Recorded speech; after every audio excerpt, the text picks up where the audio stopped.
입냄새가 나는 90%의 원인은 결국 입안 자체의 문제입니다. 이와 같은 5가지만 관리를 잘 하셔도요, 입냄새는 대부분 나지 않으니까.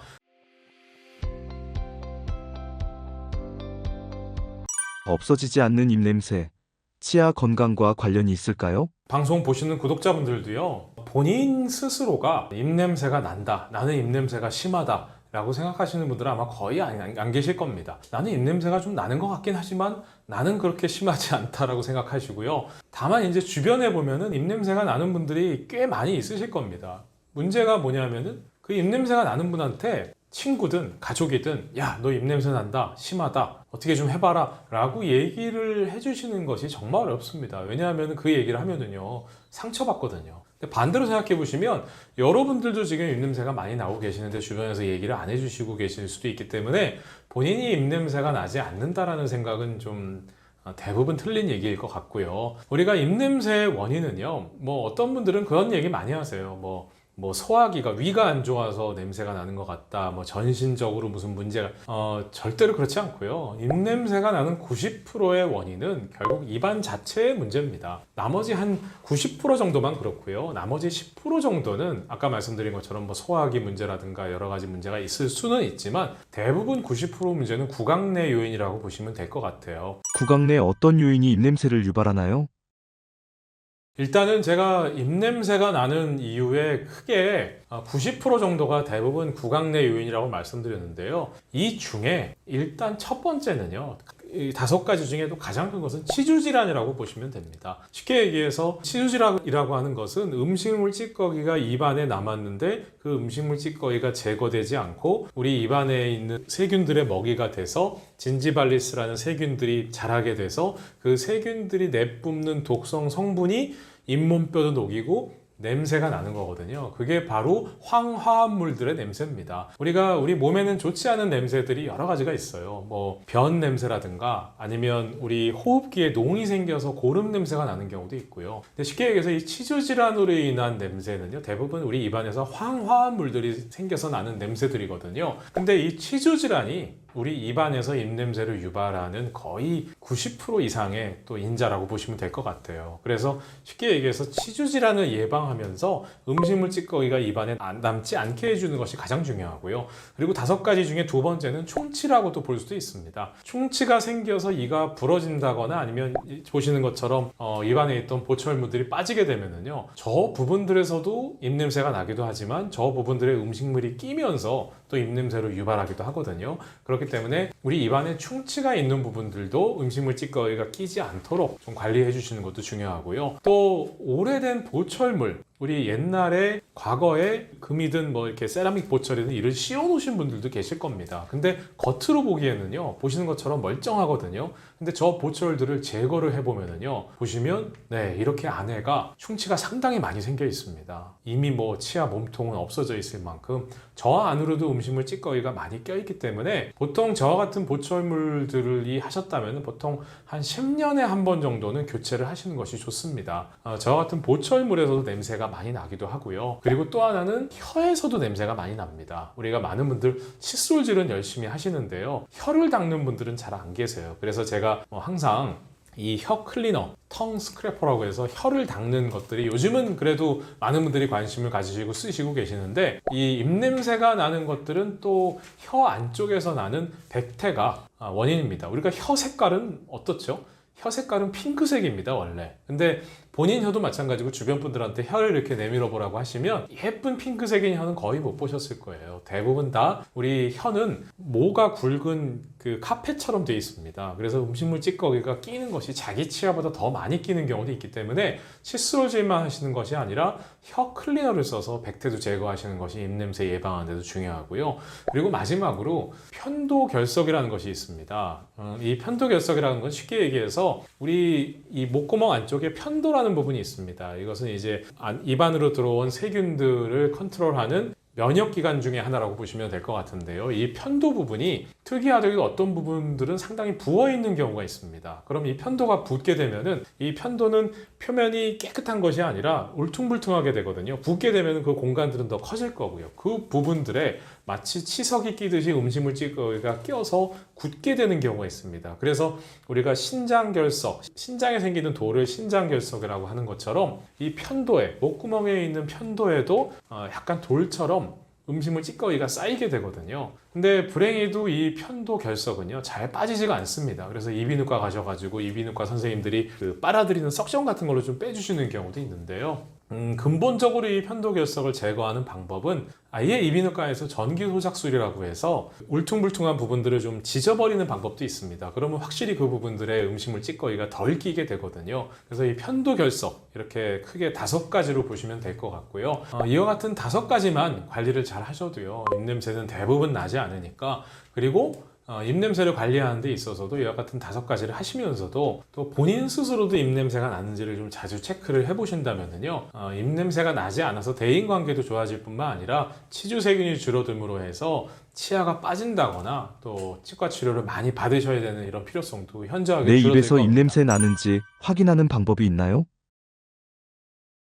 네, 그래서 어떤 치과의사 선생님들은 그런 얘기도 하세요. 뭐냐면은 본인 손등에다가 이렇게 침을 발라서 침이 다 마른 다음에 이 손등 냄새를 맡아봐라 뭐 이렇게 하시는 분들도 계신데요. 그럼 불행히도 맞지는 않는 방법이고요. 그렇게 해서는 본인 입냄새를 알기는 쉽지 않습니다. 그리고 그 입냄새는 대부분 칫솔질을 하신 다음에 바로 나지는 않죠. 대부분 칫솔질을 하시고 나서 한두 시간 지난 다음에 공복인 경우에 입냄새가 나시는 경우가 상당히 많습니다. 물론 음식물을 드시고 나서도 그런 경우도 있고요. 뭐 가족이라든가 좀 그런 것들을 캐치해 주실 수 있는 분이 조금 그런 냄새를 좀 한번 맡아봐 주시면 객관적으로 설명해 주시는 데 도움이 될 수도 있고요. 더 좋은 방법은요. 이와 같은 입냄새가 좀 심해서 대인관계가 어려울 정도라고 생각이 드시는 분들은요. 치과에 따라 그 할리오미터라는 장비가 있습니다. 이 할리미터라는 장비는요. 쉽게 얘기해서 우리 음주 측정할 때처럼 이렇게 빨대에다가 본인의 날숨을 이렇게 뱉게 되면은 아까 말씀드린 황화합물 때문에 입냄새가 난다고 했잖아요. 이 황화합물의 냄새 정도를 측정하는 장비가 있습니다. 그래서 객관적으로 한번 보는 방법도 있고요. 그렇게 입냄새를 한번 측정을 하시면 훨씬 더 객관적으로 입냄새가 나는지 아닌지도 확인하실 수 있기 때문에 그와 같은 방법을 통해서 한번 관리를 해보시는 게 본인 스스로 피드백을 받으시는데도 훨씬 더 좋을 것 한국인들이 같습니다. 잘못하고 있는 칫솔질은 무엇인가요? 네, 치아를 닦지 말라고 말씀을 드린 것은요. 제가 그만큼 보통 칫솔질이라고 하면은 우리가 칫솔질이라고 하는 것은 결국은 치아를 닦는 솔질이거든요. 많은 분들이 대부분 칫솔질을 하시면 치아만 닦습니다. 그래서 제가 말씀드리는 것은 칫솔질만 하시지 마시라는 뜻이지 칫솔질을 하시지 마시라는 뜻은 아니고요. 제가 그 말씀을 드리는 이유는 뭐냐면 물론 충치도 생기면 안 됩니다. 하지만 정말 희한하게요. 우리가 충치를 만드는 세균이 있고요. 그리고 치주 질환을 일으키는 세균은요. 같이 살 수가 없습니다.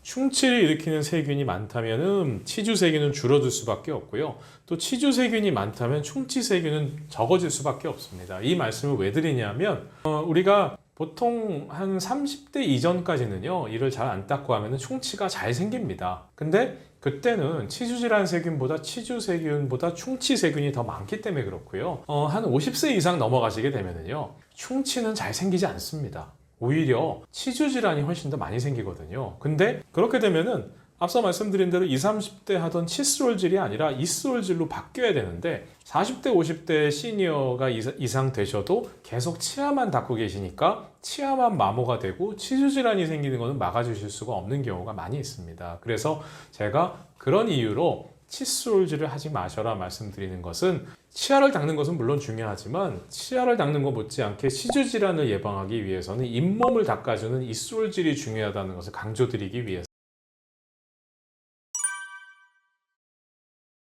네, 일단 제가 개원한 지는 20년 차가 됐고요. 치과의사 경력은 25년이 넘었지만 제가 임플란트 시술을 한 지는 오래됐습니다. 임플란트를 제가 개수로만 따져도 거의 한 20만 분 가까운 환자분들을 뵀고요. 또 많은 개수 임플란트를 심으면서 또 느낀 점이 일단은 임플란트가 그렇게 좋은 게 아니라는 겁니다. 저희가 말씀드린 것처럼 저는 임플란트를 안 하실 수만 있으면 하시지 마시라 이렇게 말씀드리는데요. 물론 치아가 없는 경우에는 임플란트를 하는 게 과거에 틀니라든가 이런 치아에 비해서 혁신적으로 좋은 치료라는 것은 확실합니다. 하지만 많은 분들이 임플란트에 의존해서 본인 치아를 그냥 쓸 때까지 쓰다가 그냥 빨리 이 빼버리고 임플란트 하지 뭐 이렇게 임플란트를 너무 쉽게 생각하시는 경우가 많다라는 거죠. 단적인 예로 우리나라가 전 세계에서 많은 분들이 깜짝 놀라실 수도 있겠지만 전 세계에서 임플란트 시술 건수가요 전 세계 1위입니다. 보통 임플란트 시술 건수에 대한 통계를 전 세계적으로 어떻게 많이 뽑냐 하면은요 인구 10,000명당 보통 몇 분 정도가 임플란트 수술을 하는지를 통계를 뽑습니다. 근데 그만큼 우리나라가 임플란트 기술 자체가 좋은 것도 있지만 또 임플란트의 비용 자체가 낮아서 아무래도 많은 분들이 받으시는 것도 있을 거고요. 그리고 말씀드린 것처럼 또 많은 분들이 임플란트 시술 자체에 대해서 너무 쉽게 생각하시고 또 임플란트 하시는 이유가 있지 않나. 우리가 2018년도만 해도요 임플란트 시술을 받으셨던 분의 숫자가 57만 명 정도였습니다. 근데 2022년도 기준으로는요 거의 40% 정도 증가를 해서 80만 명 이상이 임플란트 시술을 받았다고 할 만큼 정말 임플란트 자체가 우리나라에서 임플란트를 권하는 사회가 돼버리지 않았나 뭐 이런 생각이 듭니다. 그래서 제가 25년 동안 임플란트를 심으면서 느낀 점 결론부터 말씀드리자면요 임플란트는 가능하면 하시지 않는 것이 좋습니다. 왜냐하면 임플란트가 실제로 여러분들이 생각하시는 것보다 훨씬 더 많은 단점을 가지고 있기 때문에 그렇다는 거고요. 그래서 오늘 이 시간에는요 임플란트가 어떤 단점을 가지고 있으며 왜 임플란트를 가능하면 하시지 않는 것이 좋은가에 대한 좀 설명을 드릴까 합니다. 네, 일단은요, 많은 분들 오해하시는 거 제가 8가지 정도로 임플란트가 자기 치아보다 훨씬 못한 이유에 대해서 먼저 설명을 드릴게요. 드리는 말씀을 잘 들어보시면은요, 이게 임플란트를 하는 거에 있어서 좀 쉽게 결정할 게 아니구나, 이런 생각이 드실 겁니다. 첫째, 자기 치아에 비해서요, 잘 안 씹힙니다. 임플란트를 했는데도 왜 잘 안 씹히느냐 이런 얘기를 주변에 임플란트 하신 분들도 아마 얘기를 많이 들으실 텐데요. 그 이유는 크게 2가지가 있습니다. 첫 번째는요, 우리가 자기 치아를 이렇게 지금 이 방송 보시는 분들도 자기 치아, 앞니가 만지기 가장 쉬우시니까 자기 치아 앞니를 이렇게 한번 잡고 흔들어 보시면은요, 이가 좋은 분들도 약간씩 이가 움직이는 게 느껴지실 겁니다. 그리고 어금니를 예를 한번 들어볼게요. 아무것도 씹지 않으신 상태에서도요, 윗니 아랫니가 맞닿게 이렇게 꽉 깨무신 상태에서 꽉 깨물어 보면은요 자기 치아가 맞닿는데도 불구하고 약간 더 들어가는 게 느껴지실 거예요. 그게 이유가 뭐냐면은요 치아는 자기 잇몸 뼈하고 바로 붙는 게 아니고 치주인대라는 구조물이 있습니다. 그럼 이 치주인대라는 거는 왜 있냐면은 여러 가지 이유가 있지만 충격을 흡수하기 위해서 이 치주인대라는 게 있거든요. 무슨 말이냐면 어떤 사람이 이렇게 부딪혔다고 하더라도 아니면 좀 딱딱한 걸 씹었다고 하더라도 치아가 부러지거나 망가지면 안 되기 때문에 약간 쿠션이 있습니다. 그렇기 때문에 치주인대는 치아를 보호하는 역할도 하고요. 그리고 또 하나는 조금 이따 말씀드리겠지만 씹는 맛하고도 상관이 있습니다. 어쨌든 이 치주인대는 임플란트는 그림에서 보시는 것처럼 치주인대라는 게 없고 그냥 임플란트는 뼈하고 바로 붙거든요. 그런 문제가 뭐냐면요 음식은 그냥 딱딱 씹는 게 아니고요 짓 이기는 게 필요합니다. 무슨 말이냐면 음식이 치아와 치아 사이에 딱 낀 다음에 이렇게 씹는 게 아니고요 음식이 씹힌 다음에 지그시 꾹 누르는 힘을 받아야만 음식이 짓 이겨집니다. 우리 자기 치아가 없었던 분들, 그러니까 이가 빠지셔서 고생하셨던 분들이 나는 꼭 좀 먹고 싶었어 라는 음식이 있거든요. 그게 뭐냐면요 고기가 아니고 김치입니다. 김치가 왜 이가 없으면 씹기가 어려울까, 그냥 먹기 쉬울 것 같은데 이 섬유질 음식들은요 특히 꼭꼭 씹어서 삼키시지 않으시면요 소화가 잘 안 될 뿐만 아니라 음식물이 분쇄가 잘 안 됩니다. 임플란트는 뼈하고 바로 붙기 때문에 치주인대가 없어서 음식을 짓 이기는 기능이 잘 안 되거든요. 그래서 임플란트 하신 분들 중에 생각보다 잘 안 씹힌다 이런 얘기를 하시는 분들이 많이 계세요. 물론 과거의 치료 방법인 틀니라든가 뭐 브릿지라든가 이런 과거의 치료 방법에 비해서는 임플란트는 자기 치아에 씹는 기능의 거의 한 80% 90% 가까이 기능을 대체할 만큼 너무 좋은 치료긴 하지만요 그래도 자기 치아보다는 잘 씹히지 않습니다. 그리고 2번째, 임플란트가 자기 치아보다 못한 이유 2번째가 뭐냐면요 임플란트는요 씹는 맛을 잘 느낄 수가 없습니다. 제가 앞서서 치주인대 말씀드렸잖아요. 우리가요 음식이 예를 한번 들어볼게요. 음식마다 씹는 맛이라는 게 다 다릅니다. 어떤 음식은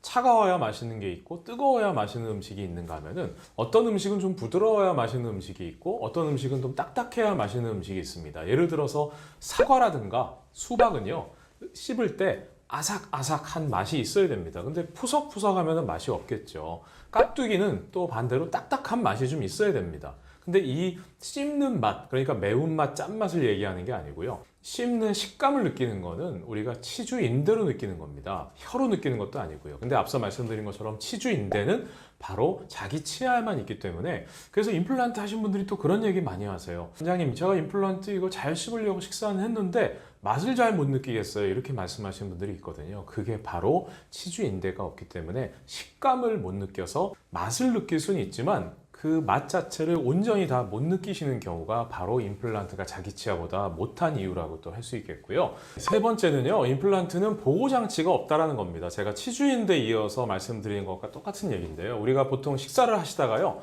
돌을 씹게 되면은요, 이게 돌을 씹었구나, 아프구나, 이런 생각 때문에 그 돌을 계속 씹는 것이 아니라 입을 바로 벌리시고 이 음식물을 뱉어버립니다. 그리고 입안은 머리카락 하나만 들어가도 그걸 바로 알 만큼 상당히 예민한 곳인데요. 그게 바로 치주인대가 있어서 그걸 인지하기 때문입니다. 근데 만약에요, 이 치주인대라는 게 없으면요, 예를 들어서 윗니 아랫니가 다 임플란트를 하신 분 같은 경우에는 돌을 씹어서 그걸 인지하는 방법은 소리로밖에 못 느끼세요. 씹을 때 딱딱한 게 씹혔다는 걸 인지를 못 하세요. 왜냐하면 임플란트 자체는 문제가 생겨도 통증이 없기 때문에 그렇죠. 그래서 임플란트는 보호장치도 없기 때문에 자기 치아보다 쉽게 치아가 깨진다거나 망가진다거나 할 수도 있고요. 그리고 네 번째로는 음식물이 더 잘 끼게 되고요. 예를 들어서 임플란트를 한쪽으로 하시고 반대쪽은 자기 치아라고 하신다면 앞서 말씀드린 그런 네 가지 단점 때문에 한쪽으로만 씹으시게 될 겁니다. 그러니까 아무래도 한쪽으로만 씹으시게 되면 장기적으로는 근육이 비대칭이 되거나 아니면 얼굴이 비대칭이 되거나 할 수도 있고요. 그리고 자기 치아보다 오래 쓰실 수 없고요.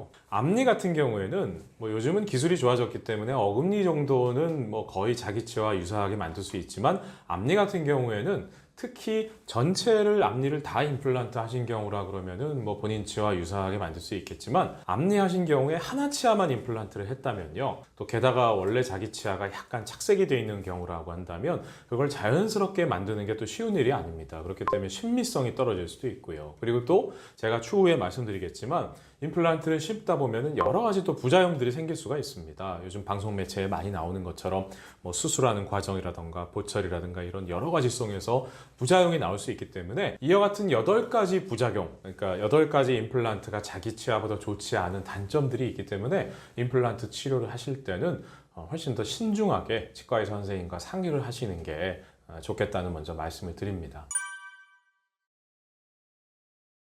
제 생각에는요, 우리나라 분들이 구강 관리를 잘 못하신다는 생각은 그렇게 들지는 않습니다. 우리나라 분들이 구강 관리를 그래도 열심히 잘 하시는 분들이 위생관념이 다른 나라에 비해서 저는 기본적으로는 좋다고 생각이 들지만, 크게 3가지 정도라고 보시면 될 것 같아요. 일단 첫 번째는 우리나라 분들이 임플란트를 너무 쉽게 생각하신다는 거. 치과 의사분들이 가장 싫어하시는 것이, 환자분들이 그런 말씀 많이 하시거든요.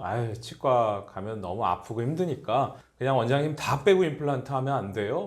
물론 농담 반으로 그렇게 얘기하시는 분들도 계시겠지만, 임플란트를 너무 쉬운 치료라고 생각하시고 또 임플란트가 자기 치아를 대체할 만큼 좋은 치료라고 생각하시는 게 첫 번째인 것 같고요. 그리고 두 번째는 임플란트 비용 자체가 우리나라가 다른 나라에 비해서 예를 들어 미국에서 특히 물가가 비싼 뉴욕 같은 데를 가면은 임플란트 하나에 기본적으로 한 개 심는데 아무리 싼 병원도 한 1,000만 원 정도 합니다. 근데 우리나라는 그거보다 훨씬 더 낮은 비용의 임플란트를 받으실 수 있기 때문에 비용적으로도 접근을 많이 하실 수 있을 것 같고요. 그리고 세 번째는 치과 의사 선생님들도 아마 임플란트 치료를 하시는 데 있어서 환자분들의 선택을 많이 따라가셔서 그런 것도 있지 않나 생각이 들어요. 환자분들께 가능하면은 자기 치아를 오래 쓰실 수 있도록 최대한 유도를 한 다음에 정 안 되는 경우에만 임플란트 시술을 하셔야 되는데, 환자분들이 원하신다는 이유만으로 또 기본적으로 치아를 오래 쓰실 수 있도록 관리하시는 방법을 가르쳐 주시지 않으신 상태에서 쉽게 임플란트에 접근하시다 보니까, 그런 이유 때문에 아마 우리나라가 전 세계에서 임플란트를 가장 많이 심는 게 아닌가 그런 생각이 듭니다.